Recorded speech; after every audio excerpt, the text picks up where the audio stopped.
So ayan, day off nga natin ngayon mga mi. Andito tayo sa Casa Peregrine. Uy, biro mo yun. Ang lapit lang pala nito sa Metro Manila. Oh, diba? San ka pa? San Mateo, Rizal lang ito mga mima. Medyo basa nga ang daan mga mi kasi medyo makulimlim yung biyahe namin ni Mister. Ayan, at umaambon-ambon pa yan. Pero wala. Okay lang. Nakaka-relax yung paligid. Ang sarap talagang mag-rides. Lalo na pag ganitong minsanan nyo lang ginagawa, talagang ma-enjoy nyo ang isa't isa kasama. Anli away bate kapag kayong dalawa lang ang nagra-ride. So, andito na nga tayo. May parking area dito. 20 pesos lang yung parking area dito mga mi. Actually, donation lang. 20 lang talaga inabot ko. Bale, pangalawang beses na nga namin pumunta dito. Yung unang punta namin is sobrang crowded kaya hindi ko masyadong na-enjoy yung place. Hindi katulad ngayon. Ayan, halos kakaunti lang talaga yung mga tao. Kaya talagang makakuha tayo ng mga magagandang videos ngayon. Ang nakakatuwa pa itong CR nila, may tama o mali. Ewan ko kung saan mo gustong pumasok.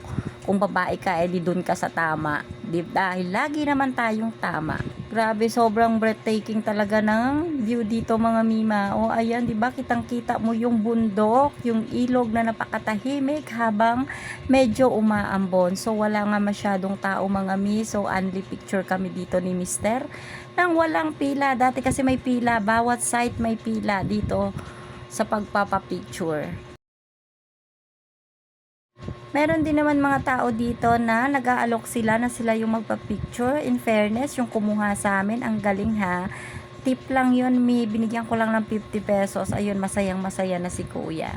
Masarap talaga ang simoy ng hangin. Yung tipong parang yung ulap ay nakadampi sa mga pisngi mo. Napaka-relaxing, lalo na kung minsan nyo lang namang ginagawang mag-unwind ng ganito. At take note ha, hindi mahal dito mga mi kasi ang entrance dito is 50 pesos lang. Ayan, only picture ka na. Tapos may restaurant din dito. Ikaw na bahala kung kakain ka o hindi. Ito nga, dito ako ngayon sa may puno at merong parang tree house dito. Andun sa kabila yung asawa ko. Ewan ko kung anong ginagawa niya doon. Kaya puntahan natin. Akyatin natin. And meron nga dito mga couple din na kasabayan namin. And andito nga yung asawa ko. May sarili siyang mundo. Ang area na to is mas mataas compare doon sa pinwestuhan ko kanina. So ayan si Dudong at Inday, oh, tuwang-tuwa talaga. Baka may nakakaalam sa inyo kung anong bundok yung andito sa harapan ko. Hindi ko kasi alam kung ano siya, kung Sierra Madre ba yan, ewan, hindi ko alam. Ilagay nyo na lang sa comment section kung alam nyo yan. Basta ang alam ko dito, napaka-relaxing talaga. Yan, i-zoom natin. Kitang-kita na ang tahimik ng ilog. At talaga namang ma-enjoy nyo nga ang tanawin dito mga mi. Dahil sa 50 pesos, unli na po yun. Unli time na ikaw bahala kung anong oras mo gustong umalis dyan.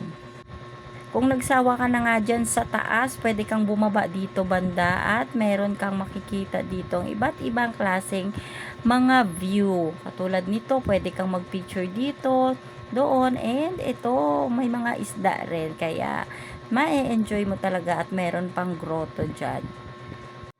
So kung kayo gusto nyo ring mag-day off at mag-relax na malapit lang sa Metro Manila, punta na kayo dito sa Casa Peregrine, San Mateo, Rizal. Bye!